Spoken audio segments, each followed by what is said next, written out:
अस्सलाम वालेकुम बेटा। Once again second year chemistry वालों, क्या हाल चाल है आपके? तैयारी शैरी चल रही है? समझ आना शुरू हुआ है कुछ चीज़ों को? बेटा आपको पता है कि आपका ये जो पहला चैप्टर होता है ये किसी भी जगह पे ऑब्वियसली बेसिक ही होता है। आपका ये चैप्टर सेकेंड ईयर का पहला चैप्टर जो है ये बेसिक इस हवाले से है कि अगली पूरी बुक आपकी इसकी बुनियाद पे खड़ी हुई है, स्पेशली इनऑर्गेनिक और ऑर्गेनिक में भी ऐसे ही होगा। तो इसलिए इसको अच्छे तरीके से पॉइंट्स को, कॉन्सेप्ट्स को अपने आप को क्लियर रखें। हम आहिस्ता आहिस्ता चल रहे हैं। लास्ट लेक्चर में भी मैंने आपको चीज़ें थोड़ी थोड़ी पढ़ाई हैं, कोई ज़्यादा नहीं पढ़ाई। अगर स्टिल उसमें कोई इश्यूज़ आता है तो आप you can call any time, आप कंफर्म कर सकते हैं चीज़ें, दैट विल बी क्लियर इंशाल्लाह। अच्छा, और लास्ट टाइम हमने पढ़ लिया था, आपका हो गया था मेल्टिंग एंड बॉइलिंग पॉइंट तक हो गया था। आज हम शुरू करेंगे इंशाल्लाह ऑक्सीडेशन स्टेट। ऑक्सीडेशन स्टेट के बारे में वैसे आपको पहले पता भी आया थोड़ा बहुत, तो हम देखते हैं कि इसमें फर्दर नई बातें क्या आती हैं। सबसे पहले ये कि ऑक्सीडेशन स्टेट की जो डेफिनेशन है वो क्या है कि किसी एलिमेंट के ऊपर, किसी कंपाउंड में अपेरेंटली चार्ज क्या आ रहा है, अपेरेंट उसके ऊपर चार्ज क्या मौजूद है। आपको पता है कि वैलेंसी और ऑक्सीडेशन स्टेट में फ़र्क होता है।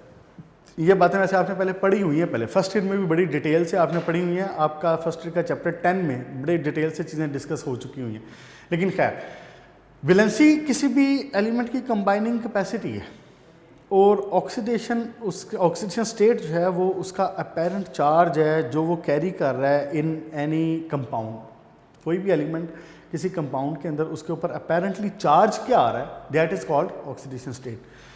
बेटा ऑक्सीडेशन स्टेट में अब चीज़ें वही हैं जो पहले हम सारी डिस्कस कर चुके हैं कि हम देखेंगे इसके फैक्टर क्या हैं, फिर हम देखेंगे इसका ट्रेंड क्या है, पीरियड में कैसे चलता है, ग्रुप में कैसे चलता है, इन चीज़ों के ऊपर देखते हैं।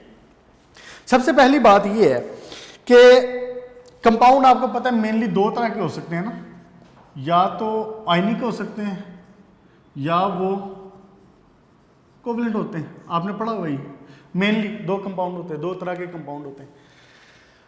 अच्छा, अब जो आयनिक कंपाउंड हुआ करेंगे ना, उसमें ऑक्सीडेशन स्टेट उसकी वैलेंसी ही होगी।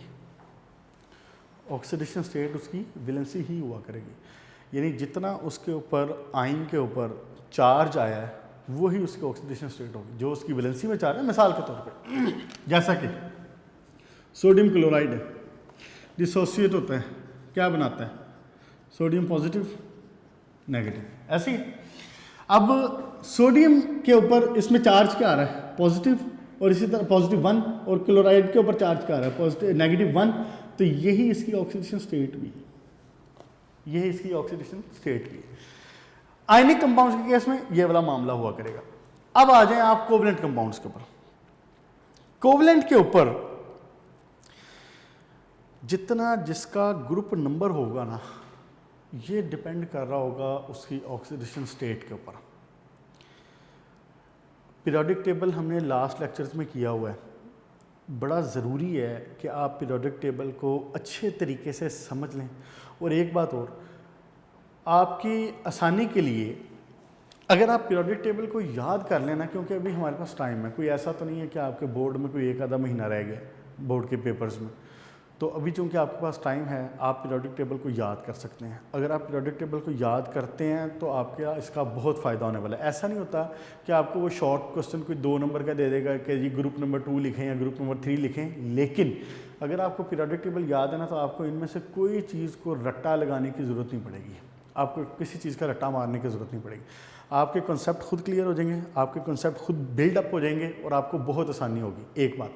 दूसरी बात यह कि आपका जो है एंट्री टेस्ट, उसके अंदर periodic table will help you a lot. इसलिए अभी वक्त है, थोड़े से एलिमेंट्स हैं जिनको रट्टा मार, सारा पीरियोडिक टेबल ना याद करें आप, सिर्फ एस और पी ब्लॉक, एस और पी ब्लॉक याद है ना, जो सबसे पहले इधर लेफ्ट पे था और उसके बाद सबसे राइट पे जो था, जो एस और पी ब्लॉक। आप कम से कम अगर ये 8 ग्रुप बनते हैं, अगर आप ये 8 ग्रुप याद कर लें तो आपको बहुत आसानी होगी। इसमें आप देख सकते हैं कि जो पहला आपका ग्रुप है वो है hydrogen, lithium, sodium, potassium, rubidium, caesium और फ्रांसियम। तो अच्छी बात होगी अगर आप इसको ज़रा रट्टा मार लें और इसको याद कर लें। 2-4 दिन, 8 दिन, महीना, 2 महीने भी लग जाएंगे, कोई इशू नहीं है, कोई जल्दी नहीं है। अगर आपके पहला ग्रुप आपको याद हो जाता है, उसके बाद दूसरा ग्रुप साथ शुरू करवा दूंगा, फिर तीसरा, चौथा, इस तरह कम से कम अगर एस और पी ब्लॉक कर लेंगे ना तो आपके लिए बड़ी आसानी हो जाएगी। अच्छा, बात मैं अब ये कर रहा था बेसिकली कि अगर मैं छोटा सा आपको पीरियोडिक टेबल दोबारा बनाऊं, ये मैंने बना दिया एस ब्लॉक, ये बना दिया पी ब्लॉक, ये बना दिया पी और ये है डी, ऐसे था। ये एस था, ये डी था, ये पी था और एफ नीचे बना दिया। ठीक हो गया? अच्छा जी बेटा, अब ज़रा समझने वाली बात इसमें क्या है कि ये ग्रुप नंबर है 1, ये ग्रुप नंबर है 2A, 1A 2A, इसी तरह यहाँ पे था 3A, फिर 4, फिर 5, फिर 6, फिर 7 और लास्ट में था आपके पास 8A। अच्छा जी, ग्रुप नंबर 1 के आउटर मोस्ट शेल में 1 इलेक्ट्रॉन हुआ करेगा। ये बात याद रखें, जितना जिसका ग्रुप नंबर होता है उतने उसके आउटर मोस्ट शेल में इलेक्ट्रॉन होते हैं। ग्रुप नंबर 1 के आउटर मोस्ट शेल में कितने इलेक्ट्रॉन? 1। ग्रुप नंबर 2 के आउटर मोस्ट शेल में कितने इलेक्ट्रॉन? 2। ग्रुप नंबर 3 के आउटर मोस्ट शेल में कितने इलेक्ट्रॉन? 3, 4, 5, 6, 7, 8। 8वां आपका नोबल गैस आ गया। ठीक हो गया? जितने जिसका ग्रुप नंबर उतना उसका आउटर मोस्ट शेल में इलेक्ट्रॉन। अब ऑक्सीडेशन स्टेट के हवाले से ये चीज़ हमें हेल्प कैसे करती है ये देखें। अब इसीलिए मैं कह रहा हूँ पीरियोडिक टेबल आपको याद होगा ना, तो आपको ऑक्सीडेशन स्टेट भी आप आइडेंटिफाई कर लिया करेंगे कि वो क्या हो सकती है। अब इसके पास ये तो वैसे आयनिक कंपाउंड बनाते हैं मोस्टली। ग्रुप 1 कौन से कंपाउंड बनाया करते हैं? Ionic compound. और वो मैंने आपको बता दिया कि ये जो जितना जिसका इसकी वैलेंसी हुआ करेगी आयनिक कंपाउंड की, उतना ही उसकी ऑक्सीडेशन स्टेट। ग्रुप 2 दोनों का तरह के कंपाउंड बना लेता है। ग्रुप 3, अब यहाँ पे देखें जरा, ग्रुप 2 के आउटर मोस्ट शेल में इलेक्ट्रॉन कितने हैं? 2, इसकी ऑक्सीडेशन स्टेट भी 2। ग्रुप 3 के आउटर मोस्ट शेल में इलेक्ट्रॉन कितने हैं? 3, इसकी ऑक्सीडेशन स्टेट भी 3, पॉजिटिव 3। देखें बात असल में क्या है किसी भी एलिमेंट ने अपना ऑक्टेट या अपना डुप्लेट, आपको ये बात पता है कि वो पूरा करना है। अब ऑक्टेट पूरा करने का 2 चीज़ें हो सकती हैं, या ऑक्टेट से ऊपर के जितने इलेक्ट्रॉन एक्स्ट्रा मौजूद हैं या तो वो उनको रिलीज़ कर दे, उनको लूज़ कर दे, तो अपने से पिछली वाली नोबल गैस जो है उसकी वो कन्फिगरेशन अटेन कर लेगा। दूसरा तरीका क्या हो सकता है कि वो जितने इलेक्ट्रॉन रिमेनिंग हैं उनको गेन कर ले। अब इस बात से देखें ज़रा, इसके लिए 1 इलेक्ट्रॉन लूज़ करना आसान है, 7 इलेक्ट्रॉन गेन करना मुश्किल है, इसलिए इसकी ऑक्सीडेशन स्टेट हमेशा पॉजिटिव 1 हो जाती है। इसी तरह इसके लिए 2 इलेक्ट्रॉन लूज़ करना आसान है, पॉजिटिव 2। 3 इलेक्ट्रॉन लूज़ करना आसान है, पॉजिटिव 3। इसी तरह कार्बन के केस में भी ऑक्सीजन स्टेट 4 होगी। अब जब आता ना मामला 5वें का, इसका नाइट्रोजन फास्फोरस का, अब इसमें एक इंटरेस्टिंग बात, अब इसके पास 2 ऑप्शन है, या तो ये 5 इलेक्ट्रॉन लूज कर ले या ये 3 इलेक्ट्रॉन गेन कर ले। 8 करने हैं ना। अगर 5 इलेक्ट्रॉन लूज करता है तो भी स्टेबल होता है, अगर 3 इलेक्ट्रॉन गेन करता है तो भी स्टेबल होता है। इसलिए इसकी ऑक्सीडेशन स्टेट वेरी करती है। इसकी ऑक्सीडेशन स्टेट पॉजिटिव 5 भी हो सकती है, इसकी ऑक्सीडेशन स्टेट नेगेटिव 3 भी हो सकती है। अगर आपको पीरियोडिक टेबल की ये चीज़ कंसेप्ट होगा तो आपको बड़ी आसानी हो जाएगी। जैसे आपको पता चलेगा कि फ़लाँ एलिमेंट किस ग्रुप नंबर का है तो आपको अंदाज़ा हो जाएगा कि इसकी ऑक्सीडेशन स्टेट क्या हो सकती है, क्या मुमकिन है। अच्छा जी, यही हाल नाइट्रोजन, जब आप इसको अगले वाले चैप्टर में जाके करेंगे ना तो नाइट्रोजन के ऊपर पूरा चैप्टर है और उसमें आपको ये चीज़ें बड़ी आगे जाके मज़ीद क्लियर हो जाएंगी। अच्छा, अब आए ज़रा 6 के ऊपर। अब 6 का भी वही हाल है, या तो ये 2 इलेक्ट्रॉन गेन कर ले या ये 6 इलेक्ट्रॉन लूज कर ले। तो इसलिए अब जैसे 6 का सबसे पहला एलिमेंट है ऑक्सीजन है, सल्फर है। मैं अगर सल्फर की एग्जांपल देता हूँ तो सल्फर में H2SO4 एक कंपाउंड है, H2SO4 में इसकी ऑक्सीजन स्टेट निकालें ज़रा, सल्फर की क्या निकलती है? ऑक्सीजन की क्या होती है? -8, -2 एक की, 4 है, कितनी होगी? -8। अच्छा जी, इधर हाइड्रोजन की क्या है? +2, आपने पढ़ा हुआ है इस फर्स्ट ईयर के चैप्टर नंबर 10 में। अच्छा, हाइड्रोजन की पॉजिटिव, एक हाइड्रोजन की +1, 2 हाइड्रोजन की कितनी होगी? +2। इनको बैलेंस करें तो इसका मतलब है सल्फर पे क्या होगी? +6। इसका मतलब कि H2SO4 में sulphur is having the oxidation state of +6। दूसरी तरफ आए ज़रा, एक एग्जांपल और देखें इसकी। H2S एक ये कंपाउंड है, इसमें देखें सल्फर की ऑक्सीडेशन स्टेट क्या है? हाइड्रोजन की क्या होती है? +1, 2 की क्या हो जाएगी? +2, तो सल्फर की क्या होगी? -2। आपने ये देखा है कि एक कंपाउंड में sulphur is carrying the oxidation state of +6 और दूसरे में वो कैरी कर रहा है -2। वही बात है, क्योंकि ये छठे ग्रुप का एलिमेंट है। छठे ग्रुप का एलिमेंट है तो इसको अपना ऑक्टेट पूरा करने के 2 ऑप्शन हैं कि या तो वो 6 इलेक्ट्रॉन लूज कर दे या वो 2 इलेक्ट्रॉन गेन कर ले। तो sulphur can have both options, दोनों कर सकता है कंपाउंड के लिहाज से। अच्छा जी, उसके बाद अब 7वें ग्रुप पे हैं, यहाँ पे भी वही बात कि कुछ इसके जो एलिमेंट है, ये डिटेल से बात इसी होगी आगे जाके। फ्लोरीन के बारे में आपने पूरा चैप्टर पढ़ना है, अभी मैं ब्रीफली ये बता देता हूँ। अब फ्लोरीन की इलेक्ट्रोनेगेटिविटी बहुत ज़्यादा है। आपको पता है कि फ्लोरीन की इलेक्ट्रोनेगेटिविटी हाईएस्ट है, 4 वैल्यू होती है इसकी। फ्लोरीन इलेक्ट्रॉन लूज नहीं कर पाता, वो -1 ही रखता है, लेकिन क्लोराइड वगैरह, क्लोरीन वगैरह, आयोडीन वगैरह वो बना लेते हैं, वो +7। आप आगे जाके ये बात देखेंगे चैप्टर में तफसील के साथ कि वो +7 की तरफ चले जाते हैं। इसमें भी ऑक्सीजन स्टेट के ये 2 ऑप्शन हो सकते हैं। ठीक हो गया बच्चे, ये कंप्लीटली होगी बात। इसी तरह जब डी के ऊपर आते हैं तो डी में ऑक्सीजन स्टेट वेरी करती है। डी ऑर्बिटल्स में ऑक्सीजन स्टेट वेरी करती हैं क्योंकि इसमें डी ऑर्बिटल इन्वॉल्व होता है, नंबर ऑफ इलेक्ट्रॉन ज़्यादा हो जाते हैं, तो वो इसकी ऑक्सीजन स्टेट वेरी करती है, डिपेंड करता है वो भी upon the conditions. Page number 10 के ऊपर इस वक्त हूँ मैं, बातें करीब इसमें सारी हो गई हैं, एग्जांपल्स मैंने आपको सारी बता दी हैं। और इसका जो ग्राफ है मेल्टिंग पॉइंट बॉइलिंग पॉइंट का, ये ठीक है, ऑक्सीडेशन स्टेट के साथ कोई ग्राफ नहीं है। ठीक हो गया, ओके बेटा। नेक्स्ट आए इलेक्ट्रिकल कंडक्टेंस के ऊपर। अब अगर आपको पीछे वाला कॉन्सेप्ट है ना, जिसमें हमने melting point boiling point discuss किया है और जिसमें हमने जैसे भी ऑक्सीडेशन स्टेट की बात हो गई है, तो अगर आपको वो कॉन्सेप्ट है पिछला और तैयारी आपने वो कर लिया उसकी और बात उसकी समझ आ गई है, तो फिर आपको यहाँ पे भी कोई मुश्किल नहीं होनी चाहिए। पहले तो अपने जहन में ज़रा रिवाइज करें ना वो कॉन्सेप्ट जो था आपका फर्स्ट ईयर की बुक के चैप्टर 4 में लास्ट में आपने एक पढ़ी थी electron gas theory, electron pool theory, ऐसे ही है। उसके अंदर आपने ये बात पढ़ा था कि कोई भी चीज़, कोई भी एलिमेंट, मेटल है, जो भी है, वो किस सूरत में कंडक्टर है, किस सूरत में कंडक्टर नहीं है। देखें अब ये सारी बात इंतहाई आसान, इंतहाई सिंपल सी है। अगर आपको वो कंसेप्ट है तो कोई मुश्किल नहीं होने वाली।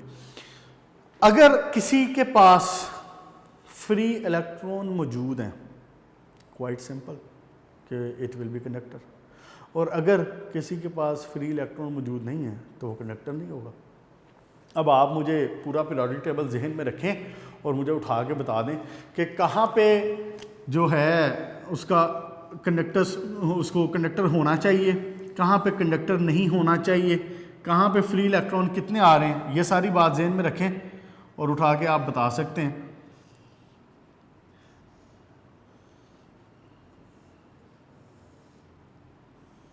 हाँ जी, क्या ट्रेंड है जनाब इलेक्ट्रॉन्स का पेयर अप होने का या फ्री होने का पीरियोडिक टेबल में? एस पी डी और यहाँ नीचे ले लेते हैं हम एफ को। यहाँ से जब आप चलना शुरू होते हैं from the left of the periodic table, आपका ग्रुप नंबर 1, ग्रुप नंबर 2, मैंने भी आपको बताया जितना किसी का ग्रुप नंबर है उतने उसके फ्री इलेक्ट्रॉन है। ग्रुप नंबर 1 का फ्री इलेक्ट्रॉन 1 है, ग्रुप नंबर 2 का फ्री इलेक्ट्रॉन 2 हैं। इसी तरह इधर आ जाएं 3, 4, 5। जब आप 4 से आगे जाना शुरू होते हैं, 5 की तरफ जा रहे हैं, तो फिर इलेक्ट्रॉन वहाँ पे जाके पेयर अप हो रहे हैं। जैसे कि वो जो आपका जो है क्या नाम है उसका, नाइट्रोजन का, उसमें S में आगे 2 इलेक्ट्रॉन और P में आगे 3 इलेक्ट्रॉन। उसके बाद जब आप फर्दर आगे जाते हैं तो वो इलेक्ट्रॉन P वाले भी पेयर अप होना शुरू हो जाते हैं। ऐसे ही ऑक्सीजन में उसके आ जाएंगे 8 इलेक्ट्रॉन ऑक्सीजन के होते हैं, तो 2 इलेक्ट्रॉन उसमें P में पेयर अप हो जाएंगे, PX में, और PY और PZ में सिंगल सिंगल रहेंगे। फिर इसके बाद जब आप 7वें ग्रुप के ऊपर आते हैं, फ्लोरीन के ऊपर, फ्लोरीन फैमिली के ऊपर जो हैलोजन है उसके ऊपर आते हैं, तो वहाँ पे आपको पता है कि 5 इलेक्ट्रॉन P में मौजूद होते हैं, जिसमें से 2 पेयर अप हैं और 2 पेयर अप हो गए, 4 पेयर मुकम्मल हो गया उसका, और 1 इलेक्ट्रॉन अकेला मौजूद होता है। जैसे जैसे इलेक्ट्रिकल इसकी जो फ्री इलेक्ट्रॉन मौजूद हैं, इसकी इलेक्ट्रिकल कंडक्टेंस ज़्यादा होगी। जैसे जैसे इसके इलेक्ट्रॉन्स पेयर अप होना शुरू हो जाएंगे, इसकी इलेक्ट्रिकल कंडक्टेंस कम होती जाएगी। इसको देखें ज़रा कि ये देखें, सारी बात उसने वही लिखी हुई है और इसने हेडिंग के साथ ये बात नहीं बनाई हुई। इसको आपने देख लेना, या तो इसको नोट से करें या फिर इसमें हेडिंग साथ में बना लें। मेनली जो इसमें बेटा हेडिंग बना करनी है ना आपकी, एक जो भी चीज़ आप कर रहे हैं उसकी डेफिनेशन, उसके फैक्टर, उसका ट्रेंड इन पीरियड और इनका ट्रेंड इन ग्रुप, और इनकी जो रीजंस होगी वो बताया करेंगे आप। अच्छा जी, अब देख लें कि जो सबसे पहले है अल्कली मेटल। तो अल्कली मेटल को मेटल क्यों कहा जा रहा है, ये बातें हमारी मेटालिक में जब पढ़ा था, मेटल और मेटलाइड वाला, उस वक्त भी ये बात क्लियर होगी कि मेटल को उसको क्यों कहा जा रहा है, क्योंकि उसने इलेक्ट्रॉन लूज कर लेना है ईजीली।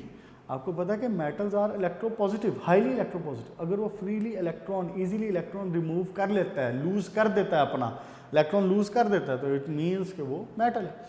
तो जो सबसे पहला जो ग्रुप है आपका, sodium, potassium, rubidium, caesium, francium वाला, दीज आर अल्कली मेटल्स, और वो इसीलिए मेटल्स हैं कि वो इलेक्ट्रॉन लूज कर लेती हैं। तो ऑब्वियसली जब वो इलेक्ट्रॉन लूज कर लेती हैं, it means we can get free electron. तो जैसे ही हमें फ्री इलेक्ट्रॉन मिला तो हमारी इलेक्ट्रिकल कंडक्टेंस भी होगी। आप आगे चलें इसकी तरफ, बी की तरफ, अल्काइन अर्थ मेटल, उसमें भी यही हाल है। लेकिन जैसे जैसे आप लेफ्ट टू राइट मूव करते चले जाते हैं, इलेक्ट्रॉन्स स्टार्ट अप पेयरिंग, उनकी पेयरिंग अप स्टार्ट हो जाती है। जैसे जैसे उनकी पेयरिंग अप स्टार्ट होती जाएगी, उनकी इलेक्ट्रिकल कंडक्टेंस भी कम होती चली जाएगी। इसीलिए हम ये कहते हैं कि जो लेफ्ट साइड है that is metal, middle one दरमियान वाली दैट इज मेटल। लेकिन जैसे जैसे आप इस तरफ जा रहे हैं, things are becoming non metal. अब देखें कार्बन के केस में, कार्बन चौथे ग्रुप में आ रहा है। तो चौथे ग्रुप में कार्बन को आपको पता है कि 2 कार्बन के एलोट्रॉप्स होते हैं। कौन कौन से? एक है आपका डायमंड,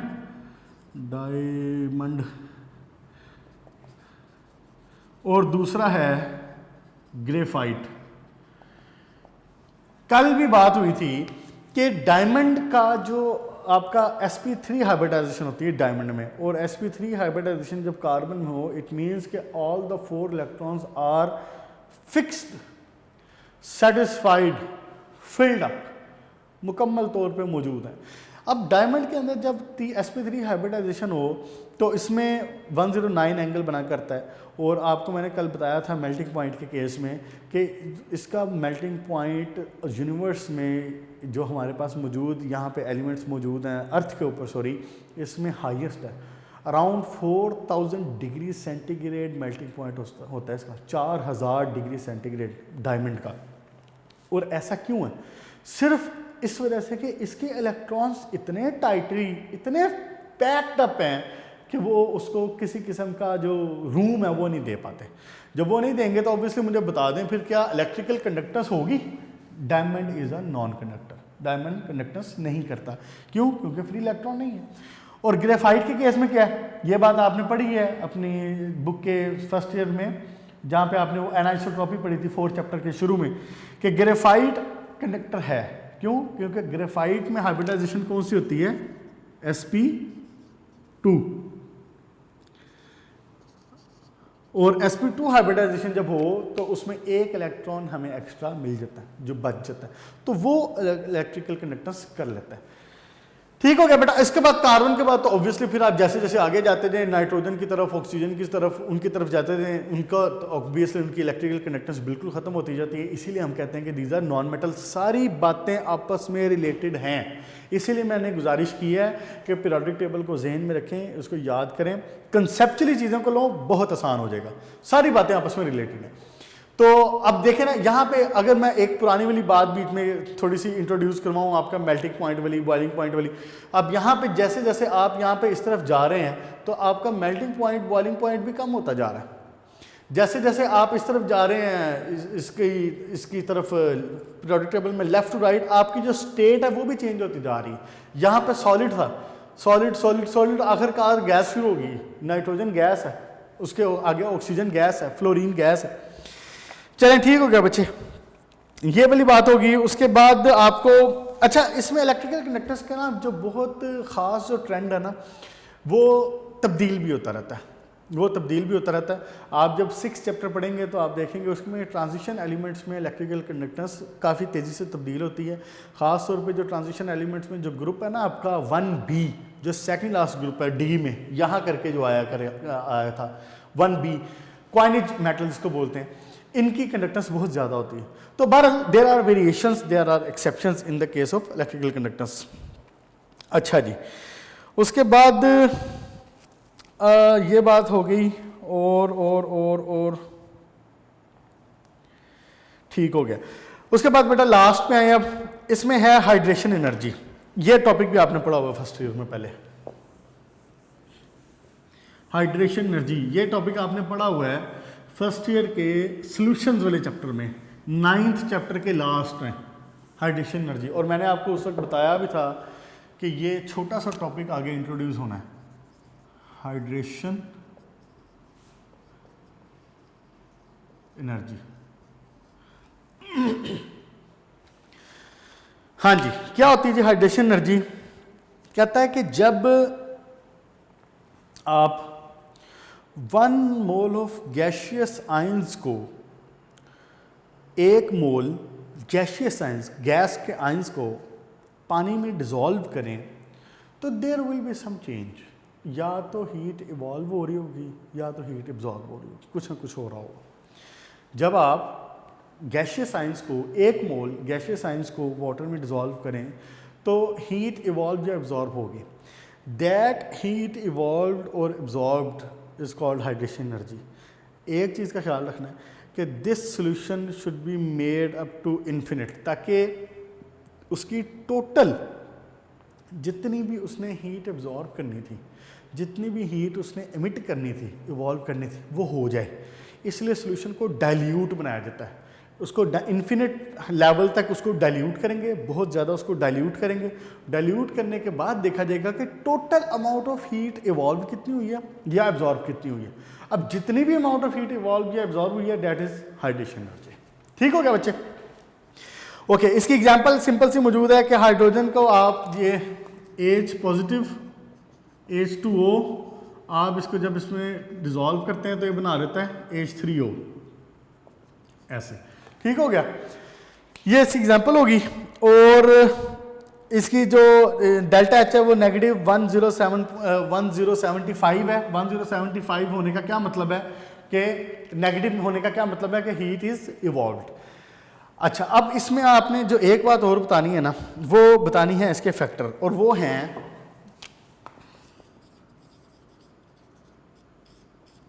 एक size of ion,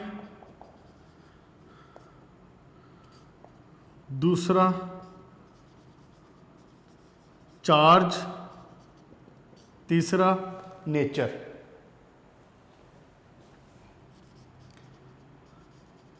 nature of ion, और इसमें आ जाएगा चार्ज की अमाउंट, अमाउंट ऑफ चार्ज क्या है।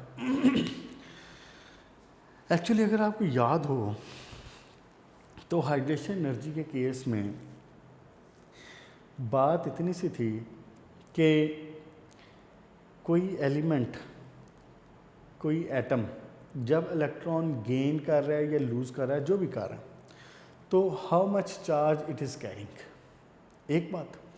दूसरी बात ये कि इसका साइज़ क्या है, उसका साइज़ क्या है।